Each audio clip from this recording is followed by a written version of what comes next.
everyone, welcome to my channel.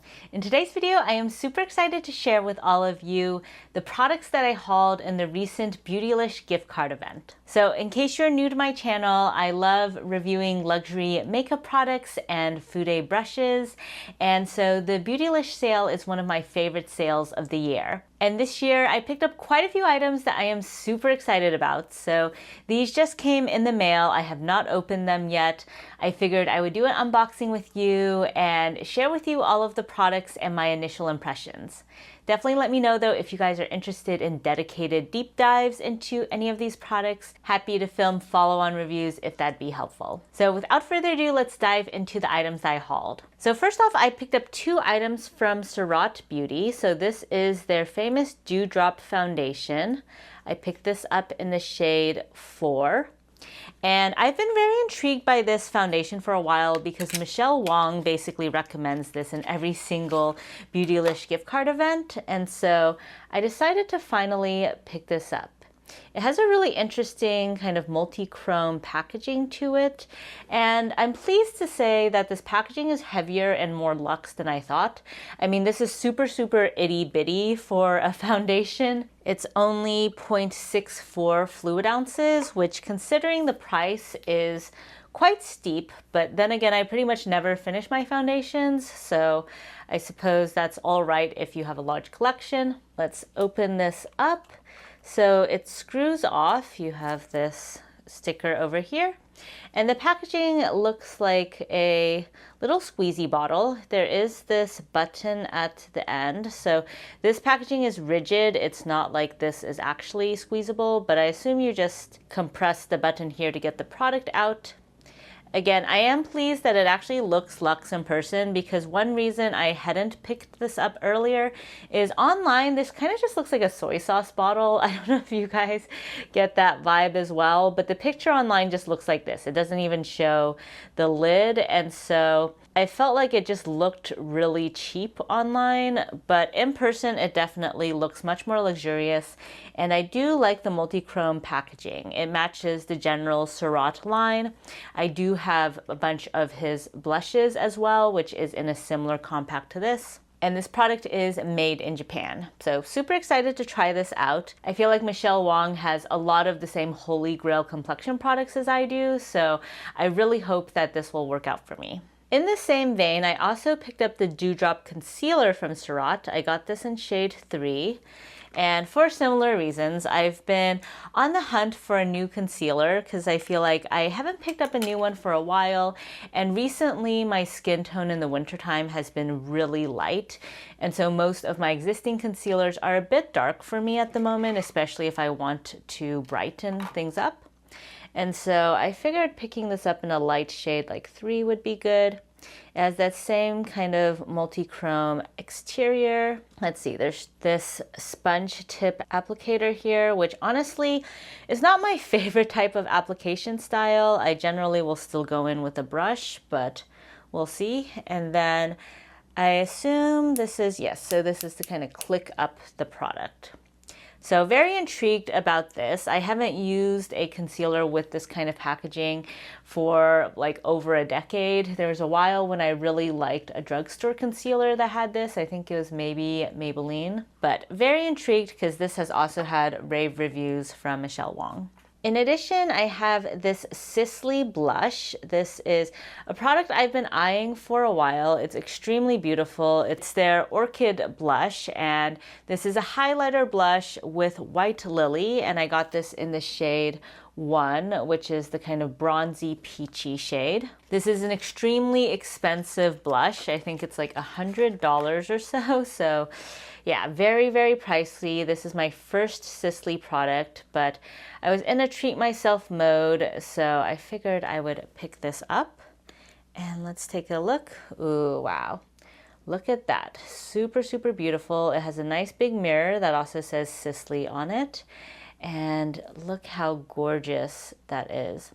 I'm a little bit sad that this overspray on the top is going to fade probably quite quickly because I think it really adds a lot to the beauty of the compact. You can just see how multi-dimensional that makes things look. But very intrigued and excited about this because this has been a product that's been on my wish list for quite a while. Next, I have some Sonia G brushes. So first off, I have this brush from her new permanent line called Traditions. This is the T6, which is the largest brush in the line.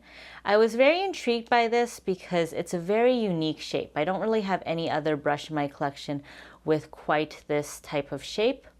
It's quite large, so I think it's going to primarily be good for transition shades and maybe also some targeted nose contour. You can see it has a really pretty slope on the ferrule, which is quite unique.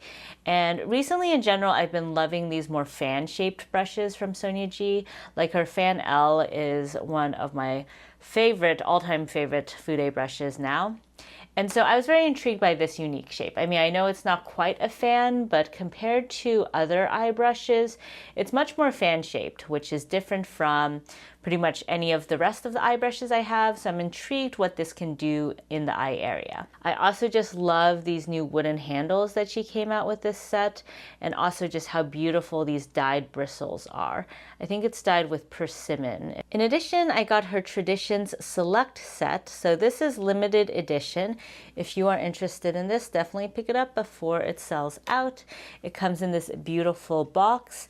You can also buy these individually though, if there's only 1 or 2 brushes that you're interested in. If you buy this full set, you do get this box which doubles as a brush holder. So you can see you can store these lovely brushes in here. So these are quite pricey. This set is $200, so each of these brushes is $50. Same thing with this brush over here. This is also $50. It's the most expensive in this line.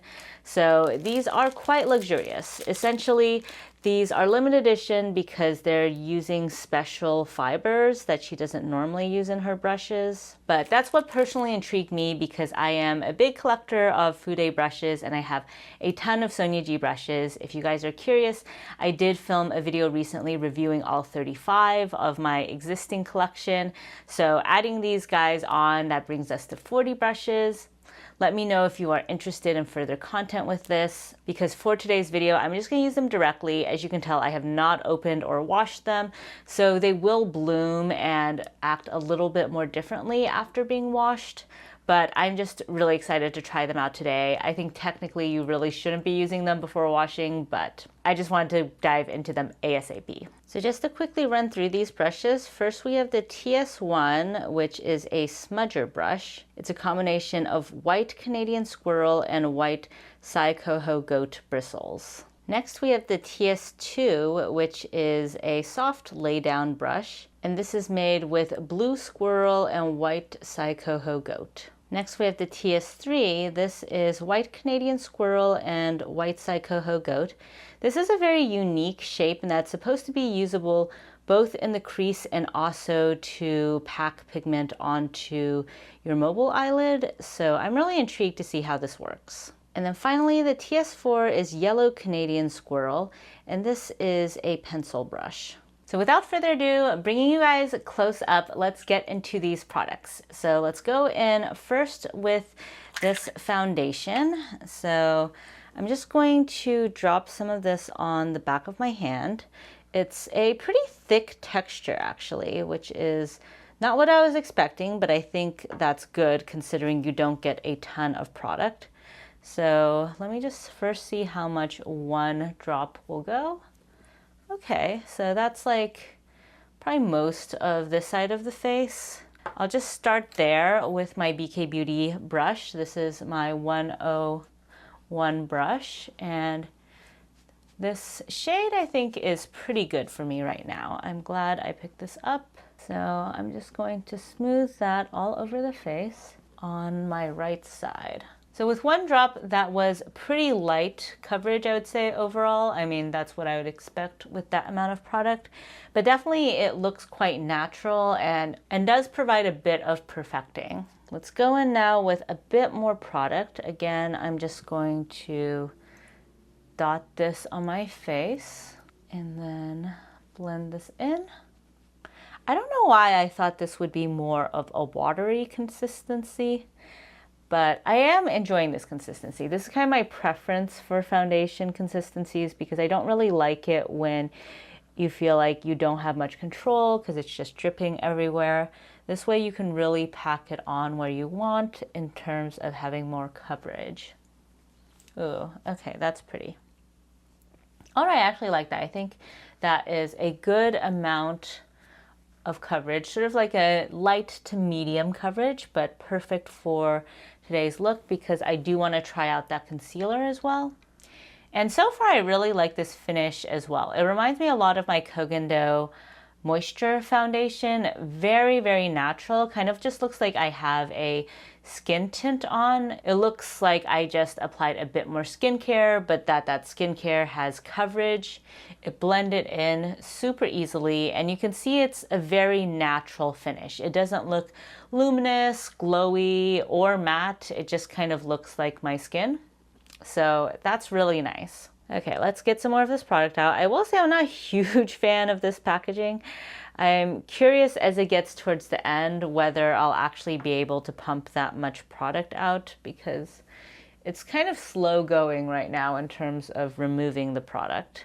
And this sort of packaging does mean you have to put it on the back of your hand before putting it on your face. It's a little bit tricky, I think, if you wanted to just pump it directly onto your face. So not a huge deal, but just a small point if you aren't a huge fan of having to first put your product on your hand. Okay, so I put a little bit more from the get-go on this side, so let's see how that looks. Again, really loving this finish. I think that, as you can tell, it doesn't do much in terms of covering blemishes, so that's where I'm going to really have to rely on that concealer. But again, really loving just how natural this finish is looking, and I think the shade match works pretty well for me as well. It's maybe just a hair warmer than my current complexion, but I think the depth is really good. And considering it is not that high coverage, I think it actually works really well, even though it's just a hair bit off. Okay, let's get into this concealer now. Okay, so I managed to expel a little bit of product. Let's just put that on my under eye area. Oh wow, it's very thick actually. A little bit on this blemish here and here. Also quite light. I mean, like I said, I wanted a brightening concealer, so I suppose that's good. Ooh, okay. I do like that quite a bit of product comes out when you pump it out of this, so you're not going to be here kind of twisting endlessly, which is something I don't like about some products that have this kind of packaging. Though, again, it is a little unhygienic, in my opinion, to have that constantly wet, foamy pad, but if the formula is good, I'll accept it. So this is my BK Beauty A506 brush, my current favorite concealer brush. So let's see how this looks. It is quite a thick consistency. Again, not quite what I expected, but I do like my concealers to be a little bit thicker, maybe not quite this thick normally, but let's keep an open mind. On the plus side, this is not getting everywhere. Like, you know, some concealers that are really liquidy, you apply a little bit and then you end up having to kind of blend it all over your face just because it's so liquidy. This one is not like that at all. I think actually you could apply this pretty easily with a finger as well because it's just so thick you can just kind of dab it in. You don't really have to spread it very much. So on the one hand, I think that's good for just covering up where you want to cover and limiting where you have that heavier coverage. But there is definitely a little bit of a chunky feeling to it. Really pretty though. I'm liking how this is looking, and I think this did a great job of just kind of brightening up that area of my face. Let me just add a little bit more right around this blemish, and I'm going to try to do this with a finger here just to preserve the coverage even more. Honestly, this kind of shade is maybe not ideal to put on a blemish because it is highlighting, but I think it definitely covered the redness there quite well. Oh, all right. I'm actually liking this because I feel like since it's thicker, it's not really floating or swimming in my under eye bags as much as a lot of concealers. And it also just gives me a lot of control in terms of where the concealer is. So that's nice because I feel like sometimes when I apply concealer, it ends up just sort of going everywhere. And I'm really loving the finish so far as well. I honestly don't feel like I have to set this because both the foundation and concealer were thicker than I anticipated.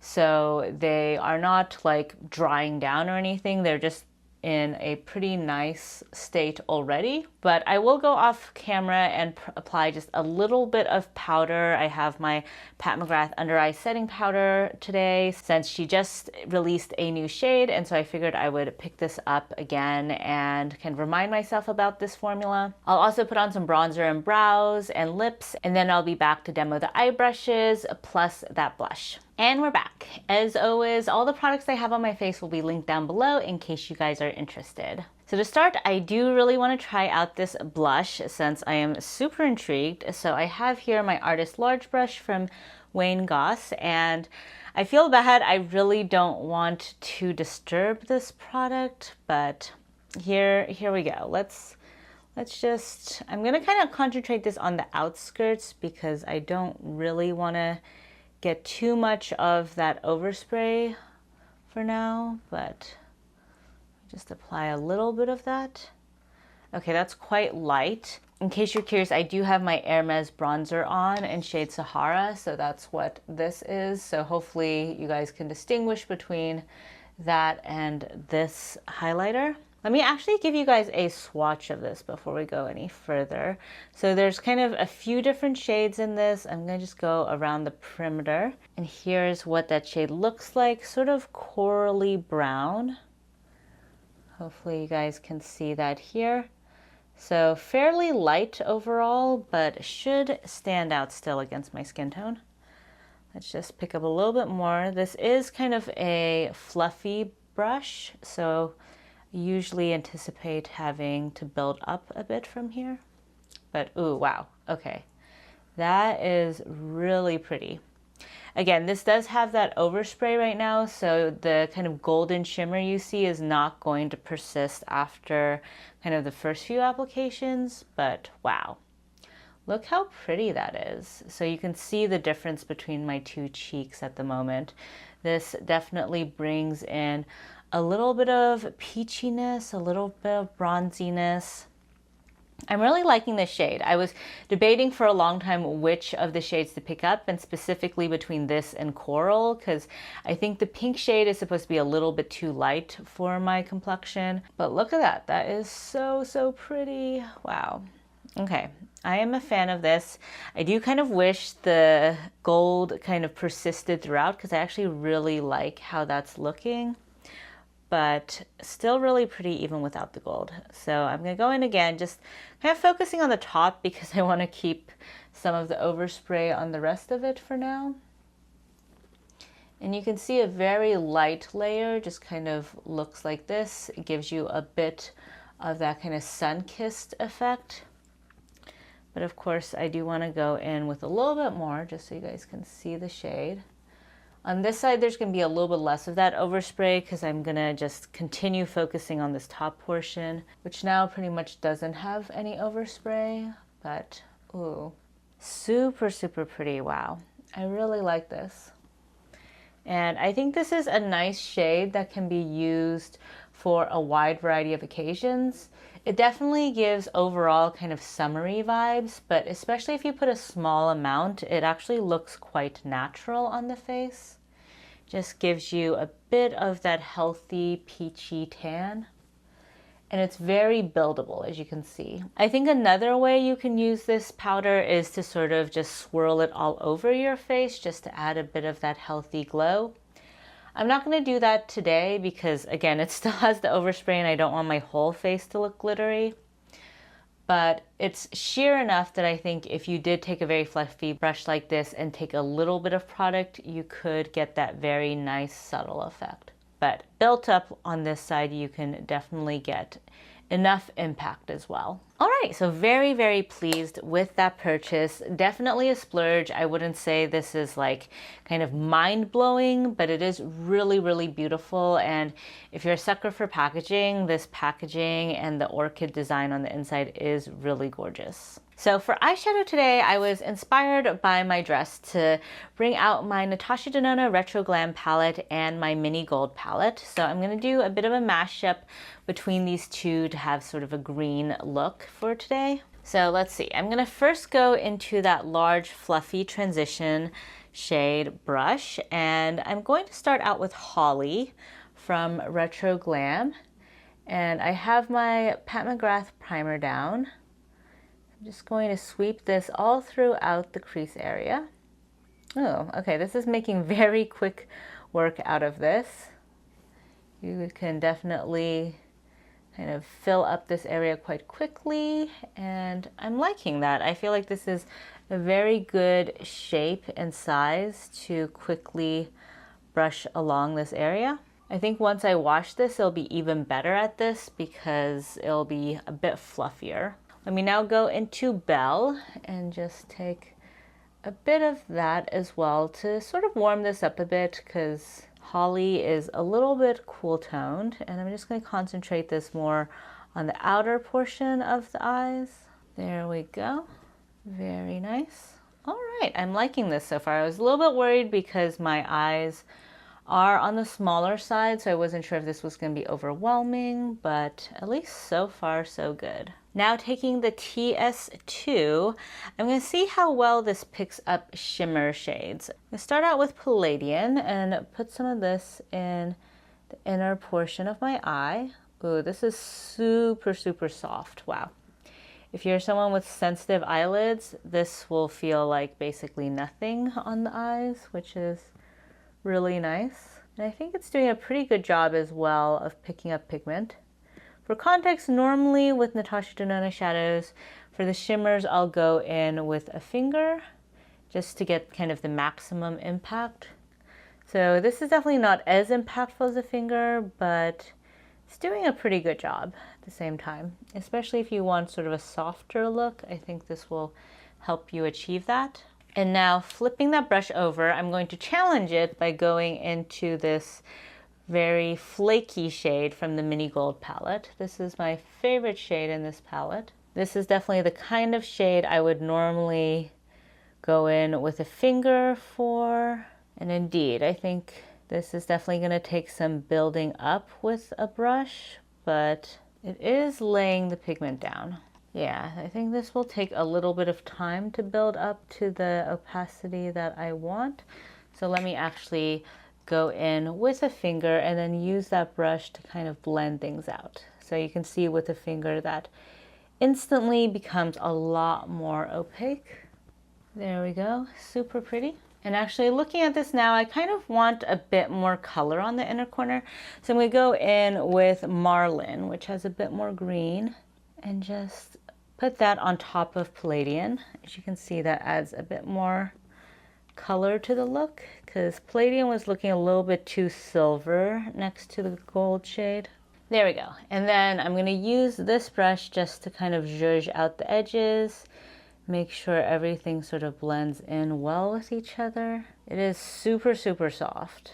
Now the downside of that is it's not going to move product quite as much as a firmer brush, but it is going to feel super nice on the lids. And then now I'm going to go in with Oz and put that on the outer portion of the eyes to add a little bit of depth.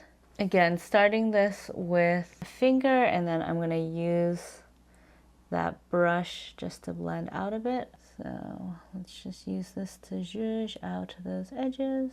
And now I'm very curious about this TS3 brush, so I'm going to actually use this just to further define the outside perimeter. Actually, maybe go back into Belle. See how well this works. Oh, I do like how directed this brush is. I feel like you can sort of use this to perfect whatever shape that you want. The shape got a little bit lost as I was applying those shimmers. Oh, very nice. And then I want a little bit more depth, so I'm actually going to take this brush and evergreen and then kind of use this in the outer portion.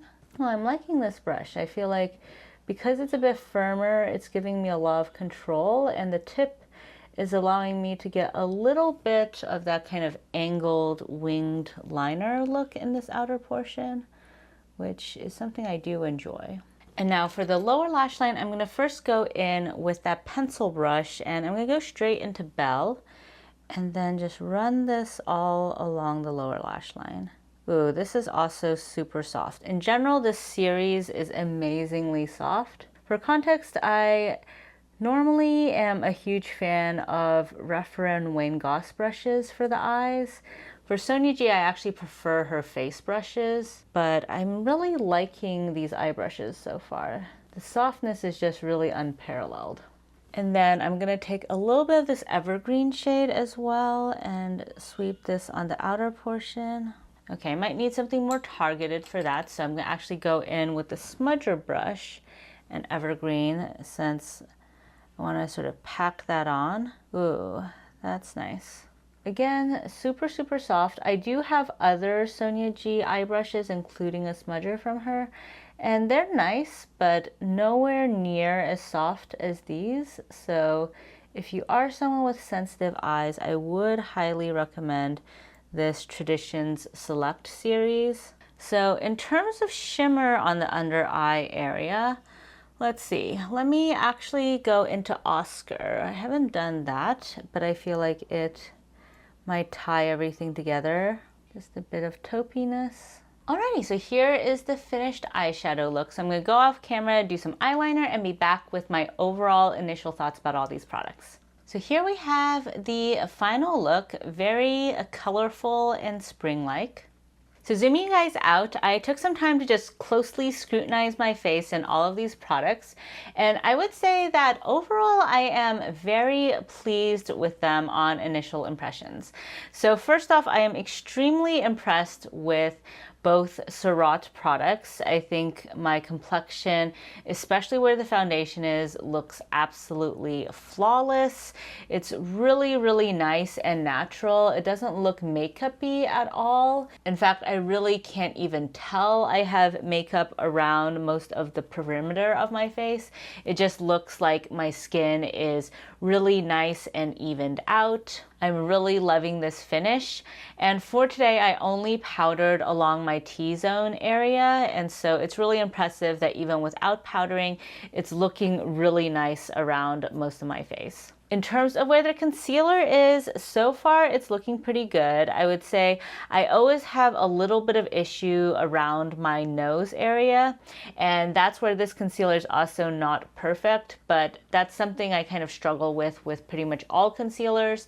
So it's not like this is any worse than that, but also not like it's necessarily better. Of course, with both of these products, I'm going to have to continue testing them out, do some wear tests with them. So I will leave a pinned comment in terms of my overall impressions of this complexion at the end of the day, but let me know if you guys would be interested in a dedicated Surratt video where I go over my overall review of this after I've had a chance to play around with it a bit more. In terms of the blush, really, really gorgeous. I'm curious to see the longevity for this, but it glided on beautifully on the skin, absolutely no patchiness. I think the shade is really, really beautiful and super versatile as well. So I'm really excited to have this in my collection. Now, in terms of the eyeshadow brushes, definitely I'll have to see how they work once I have washed them, but at least upon initial impressions, I am excited for this brush. I feel like it made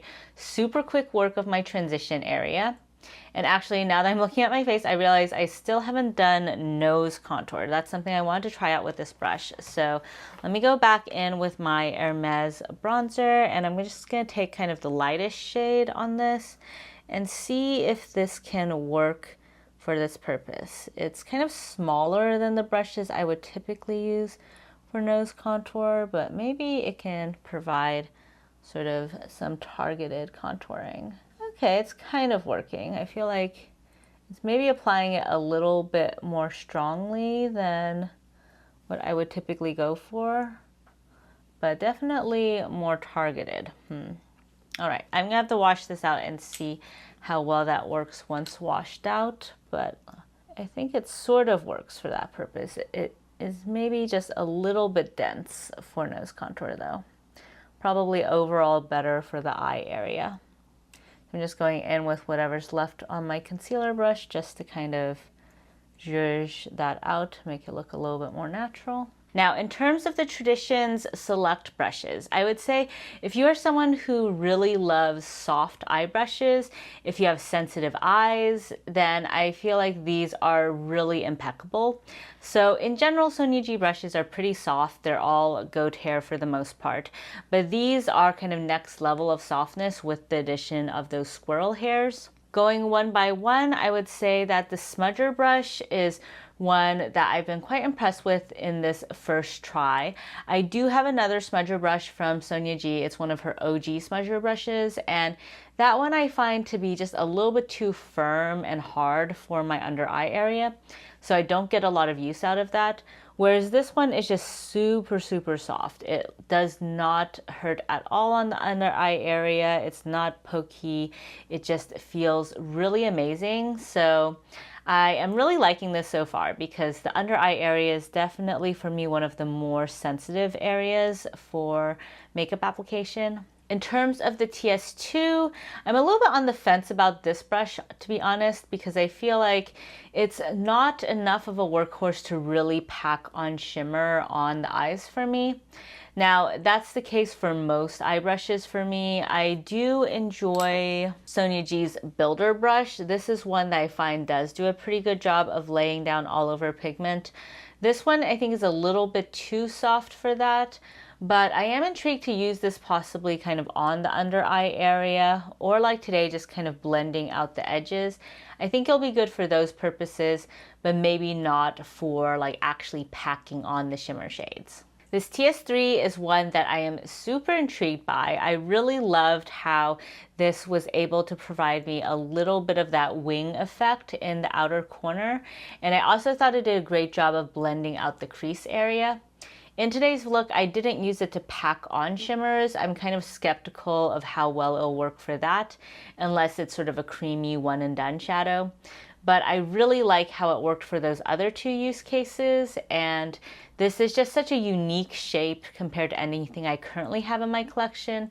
So I am very pleased with this so far. I'm very excited to continue trying it out. In terms of this pencil brush, I feel like this was solid. I'm not sure how excited I am about this at the moment. I think it did a good job of the initial transition shade.